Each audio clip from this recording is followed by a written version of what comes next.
আসসালামু আলাইকুম, সবাইকে স্বাগতম আমার নতুন আরেকটি ব্লগে। তো এখানে আপনারা দেখতে পাচ্ছেন এটি একটি ওয়াশ প্ল্যান্ট।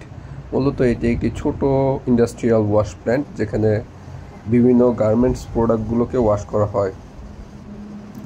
তো এক একটা মেশিনের কাজ এক এক রকম, আমরা এখানে বেশি ডিটেলে যাব না।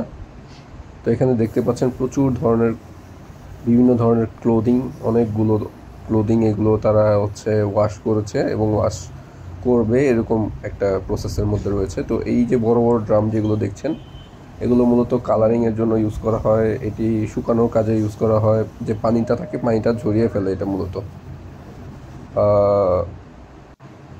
এছাড়াও দেখতে পাচ্ছেন আপনারা এখানে অনেক মেশিনারিজ, বিভিন্ন ধরনের মেশিন।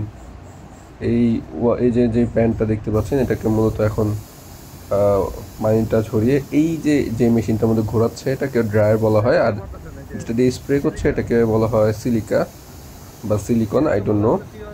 বাট এটা দেওয়ার কারণে ফেব্রিক একটা সফটনেস আছে, যেটা ধরলে বোঝা যায় যে ফেব্রিকটা অনেকটা নরম হয়ে আসছে। তো এই ক্লোথগুলো আমরা মূলত পরে থাকি, আমরা সবাই এই ক্লোথগুলো ব্যবহার করে থাকি। সবাইকে ধন্যবাদ আমার এই ছোট একটি ব্লগ দেখার জন্য, এবং সেই সাথে সবাইকে আমার চ্যানেলটা সাবস্ক্রাইব করার জন্য বলবো।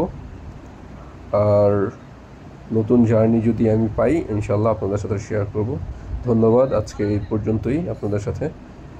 আপনারা ভিডিওটি দেখার জন্য আপনাদের সবাইকে ধন্যবাদ, এবং সেই সাথে বলবো একটি লাইক দিয়ে চ্যানেলটিকে সাবস্ক্রাইব করবেন এবং বেল আইকনটিকে ট্যাপ করে আমাদের পাশে থাকবেন। সবাইকে ধন্যবাদ। আসসালামু আলাইকুম।